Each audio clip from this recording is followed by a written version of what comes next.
বিগত 15টি এই 16 বছরে ক্ষমতার কে ধরাকে সরা জ্ঞান মনে করে জনগণের উপরে অত্যাচার নির্যাতন চালিয়েছে, মামলা হামলা দিয়ে এলাকা ছাড়া করেছে, তাদের কোনো ক্ষমা নাই।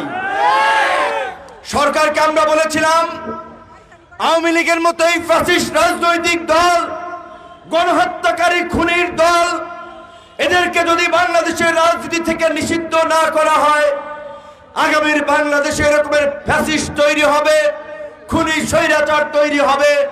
কাজে আমরা বারবার ছাত্র জনতার রক্তে, নাগরিকদের রক্তে রাজপথ রঞ্জিত হতে দেখতে চাই না।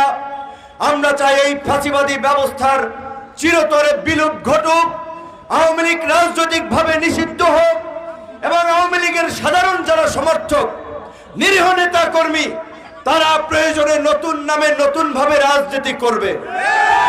কিন্তু ডাকাত, খুনি, সন্ত্রাসী আওয়ামী লীগের নামে এই দেশে রাজনীতি করার কোনো জায়গা নাই। স্বরাষ্ট্র মন্ত্রণালয় থেকে অপারেশন ডেভিল হান্ট, দুর্বৃত্তদেরকে ধরার জন্য স্বরাষ্ট্র মন্ত্রণালয় থেকে যৌথ বাহিনীর অভিযান পরিচালনার ঘোষণা দিয়েছে। আমরা এই অভিযানকে স্বাগত জানাই। দেশে অবস্থানরত আওয়ামী দুর্বৃত্তদেরকে নিশ্চিহ্ন করে দেওয়ার জন্য সামরিক বাহিনী, পুলিশ, র্যাব, আইন শৃঙ্খলা বাহিনী এবং ছাত্র জনতা, নাগরিক যৌথভাবে কাজ করবেন। তবে নিরীহ একটা মানুষের সাথে অন্যায় করবেন না। কারো বাড়িতে আগুন জ্বালিয়ে দেওয়া, কারো বিল্ডিং ভেঙে দেওয়াকে আমরা সমর্থন করি না। কারণ পৃথিবীর ইতিহাসে বিপ্লবের পরে প্রতি বিপ্লব হয়, কুর পরে পাল্টা কু হয়। বাংলাদেশেও 75 পরবর্তী আমরা খুব অল্প সময়ের মধ্যে নানান কু পাল্টা কু দেখেছি। কাজে বাংলাদেশের এই বর্তমান যে সময়, এই সময়টা খুব বেশি ভালো আবার সময় না। এই সময়ে অস্থিরতা তৈরি করার জন্য মালয়েশিয়ান প্রযুক্তিতে তৈরি অত্যাধুনিক cleaning machine modern vacuum cleaner যে কোনো ধরনের ধুলো ময়লাকে পরিষ্কার করে ঘরকে করে তুলুন চকচকে ও আকর্ষণীয়। Modem, brand of luxury. দেশকে অস্থিতিশীল করার জন্য দেশি বিদেশি নানান চক্র এখানে কাজ করছে। সেক্ষেত্রে গণ অভ্যুত্থানের শক্তি সমূহকে ঐক্যবদ্ধভাবে আগামীর বাংলাদেশ বিনির্মাণ করার জন্য এইখানে একটা অবাধ, সুষ্ঠু, নিরপেক্ষ নির্বাচনের পরিবেশ কায়েম করতে হবে। আমাদের আন্দোলনের ছাত্র নেতৃবৃন্দের মধ্যে গুটি কয়েক ছাত্র নেতৃবৃন্দ আন্দোলনকে ব্যবহার করে তারা দল করতে চায়, সংগঠন করতে চায়, বাকিদের অবদানকে অস্বীকার করে। এই মানসিকতার যারা পোষণ করছেন, তারা গণ অভ্যুত্থানের শক্তি সময়ের মধ্যে বিভাজন তৈরি করছেন। এই বিভাজন আমরা চাই না। এই কিশোরগঞ্জে ছাত্র নেতা অভিন্ন নেতৃত্বে আন্দোলন হয়েছে, আপনারা জানেন। এমনকি 2018 সালে আমরা যখন ঐতিহাসিক কোটা সংস্কার আন্দোলন করেছিলাম, যেই আন্দোলনে শেখ হাসিনার মতো ফ্যাসিস্ট স্বৈর শাসককে আমাদের দাবি মানতে বাধ্য করেছিলাম, সেই আন্দোলনের নেতৃত্ব দিয়েছিলেন সেই সময় উজ্জ্বল রবি সহ এখানকার ছাত্র নেতৃবৃন্দ। ঢাকা থেকে নেতৃত্ব দিয়েছিল আপনাদের কিশোরগঞ্জের সন্তান আবু হানিফ সহ অন্যরা। এইখানে আমার পাশে আছেন এই কিশোরগঞ্জের পাকুন্দের কৃতি সন্তান, আগামীতে সংসদ নির্বাচন করার আগ্রহ পোষণ করেছেন গণ অধিকার পরিষদের পক্ষ থেকে আমাদের শফিক ভাই। ধুলো, ময়লা ও ক্ষতিকর ধূলিকণা থেকে নিমিষেই মুক্তি দেয় চৌধুরী এয়ার পিউরিফায়ার। এর শক্তিশালী সাকশন ঘরের কোনায় কোনায় লুকিয়ে থাকা সকল ধুলা টেনে ফিল্টার করে এবং বের করে আনে নির্মল ও স্বাস্থ্যকর হাওয়া। যদি আপনারা সমর্থন করেন তাহলে তারা নির্বাচন করবে। এখন আপনাদের সিদ্ধান্ত নেওয়ার সুযোগ এসেছে, সময় এসেছে আপনাদের পছন্দের প্রার্থীদেরকে নির্বাচিত করে আগামী সংসদে জনগণের প্রতিনিধি পাঠানোর। টাকা দিয়ে, কালো টাকা, পেশি শক্তি, ভয়ভীতি দেখিয়ে সেই রাজনীতি এই দেশে আর হতে দেওয়া যাবে না। আমি খুব কষ্ট পেলাম, এইখানে কেউ আমাকে স্লিপ ধরিয়ে দিয়েছে, পাকুন্দিয়া থেকে কিশোরগঞ্জের 30 টাকার ভাড়া নাকি 50 টাকা করেছে। নতুন সিন্ডিকেট করে কারা? ইউনো সাহেব নাকি অনুমতিবিহীন এই গণহত্যার ছাত্র জনতার আন্দোলনে হামলাকারী মামলার আসামি তাদেরকে বালু উত্তোলনের ব্যবসার টেন্ডার দিয়েছে।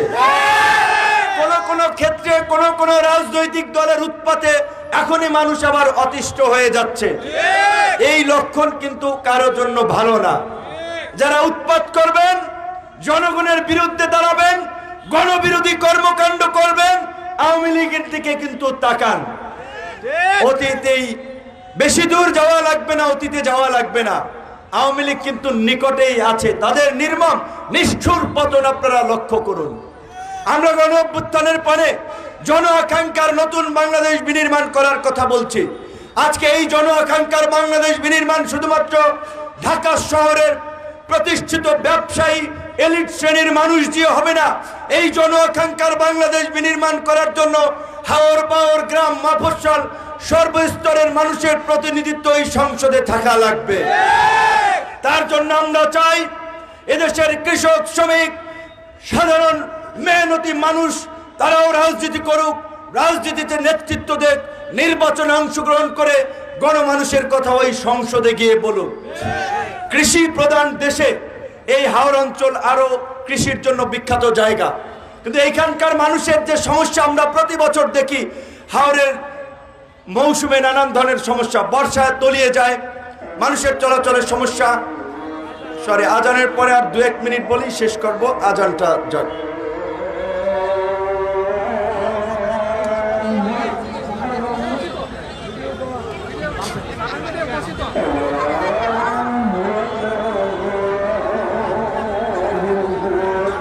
আলহামদুলিল্লাহ ভালোই বলছে, আরো সময় হলে ভালো হতো। যাই হোক,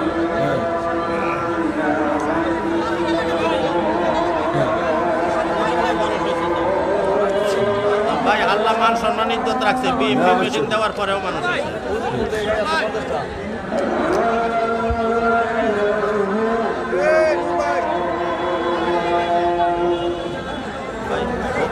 মিটিং শেষ হলে আমরা থানার ভিতরে বসবো। ওসি সবাই বলছে থানার ভিতরে বসার জন্য, এটা ওয়াশরুম আছে, বসার সুব্যবস্থা।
যেহেতু আজান পড়ে গেছে, কাজে এখন আর দীর্ঘ বক্তব্য দেওয়ার সুযোগ নাই। জাস্ট শেষ কথা হচ্ছে, আমাদের সকল রাজনৈতিক দলের নেতৃবৃন্দের উদ্দেশ্যে আমরা বলতে চাই, অসংখ্য নিরীহ নিরপরাধ মানুষের রক্ত এবং ত্যাগের বিনিময়ে আমরা আজকের এই পরিবর্তিত বাংলাদেশ পেয়েছি। কাজে আমরা যদি ভুলে যাই, আবার যদি সেই পুরানো রাজনীতির পথে হাঁটি, এদেশের মানুষ কিন্তু আবার রুখে দাঁড়াবে। আমরা পুরানো রাজনীতির পথে হাঁটতে চাই না। পুরানো এই বাতিল রাজনীতিকে প্রত্যাখ্যান করে আগামীতে নতুন রাজনীতি আমাদেরকে প্রতিষ্ঠিত করতে হবে। নতুন রাজনীতি প্রতিষ্ঠায় চাই নতুন নেতৃত্ব, যেই নতুন নেতৃত্বের স্লোগান নিয়ে 2021 সালে গণ অধিকার পরিষদের যাত্রা শুরু হয়েছিল। জনতার অধিকার আমাদের অঙ্গীকার, আমাদের অঙ্গীকার, দেশ হবে জনতার। এই স্লোগানকে ধারণ করে গণতন্ত্র, ন্যায় বিচার, অধিকার, জাতীয় স্বার্থ, এই 4 মূল নীতিকে সামনে রেখে সকলেই গণতন্ত্রের কথা বলে। কিন্তু আমাদের নিকট অতীতের যে অভিজ্ঞতা, যারাই ক্ষমতায় যায় তারাই ক্ষমতাকে কুক্ষিগত করার জন্য স্বৈরাচার হয়ে ওঠে। তাই আমরা বলেছিলাম, রাষ্ট্রকে গণতান্ত্রিক করার পূর্বে রাজনৈতিক দলগুলোকে গণতান্ত্রিক মানসিকতায় গড়ে উঠতে হবে। যেই কারণে আমরা বলেছিলাম, গণ অধিকার পরিষদ এবং তার অঙ্গ সংগঠনের নেতৃত্ব নির্বাচনের প্রক্রিয়া হবে গণতান্ত্রিক প্রক্রিয়া। আপনারা দেখেছেন আমাদের অঙ্গ সংগঠন এবং দলে একেবারেই কাউন্সিলরদের ভোটে নেতৃত্ব নির্বাচিত হয়। এই দেশে আমরা যদি ন্যায় বিচার প্রতিষ্ঠা করতে পারি, ইনসাফ প্রতিষ্ঠা করতে পারি, সমাজে কোনো অন্যায় অবিচার লুটপাট দুর্নীতি চলবে না। সেজন্য আমরা 2 নম্বরে ন্যায় বিচারকে আমাদের মূলনীতিতে অন্তর্ভুক্ত করেছি। আমরা অধিকারের কথা আমাদের 3 নম্বর মূলনীতিতে বলেছি, কারণ আমরা মনে করি এই দেশে মুসলমানদের পাশাপাশি অন্যান্য ধর্মাবলম্বী, অন্যান্য ক্ষুদ্র নৃতাত্ত্বিক গোষ্ঠী বাস করে। রাজনৈতিক দল হিসেবে সকলের অধিকারকে নিশ্চিত করা, সকলের অধিকার প্রতিষ্ঠা করাই আমাদের অঙ্গীকার। যেই কারণে 3 নম্বরে অধিকারকে আমাদের মূলনীতিতে অন্তর্ভুক্ত করেছি। এই দেশে যারাই ক্ষমতায় থেকেছে, কেউ ভারতের গোলামি করে, কেউ পাকিস্তানের গোলামি করে, কেউ মার্কিন পন্থী, কেউ চীন পন্থী, কিন্তু আমরা বারবার বলেছি কোন পন্থী হয়ে বাংলাদেশকে ঝুঁকিতে ফেলা যাবে না। বাংলাদেশের স্বাধীনতা সার্বভৌমত্বকে হুমকির মুখে ফেলা যাবে না। বাংলাদেশের রাজনীতি করতে হলে বাংলাদেশের মানুষের স্বার্থকে প্রাধান্য দিয়ে বাংলাদেশ পন্থী রাজনৈতিক দল হতে হবে।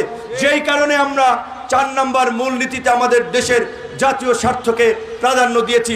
সম্মানিত উপস্থিতি, এই অল্প সময়ের প্রস্তুতিতে কিশোরগঞ্জের পাকুন্দিয়ায় আজকে আপনাদের যে উপস্থিতি, আপনাদের যে আগ্রহ, তাতে আমরা আশাবাদী আমাদের নেতৃবৃন্দ যদি পুরানো পথে না হেঁটে নতুনভাবে নিজেদেরকে উপস্থাপন করে গণ অধিকার পরিষদের রাজনৈতিক চিন্তা ভাবনা, আগামীর বাংলাদেশ বিনির্মাণে আমাদের যে উদার রাজনৈতিক পলিসি, সেটা নিয়ে যদি আপনাদের কাছে, মানুষের কাছে যেতে পারে, ইনশাল্লাহ মানুষের প্রত্যাশিত বিকল্প শক্তি হবে আগামীতে গণ অধিকার পরিষদ।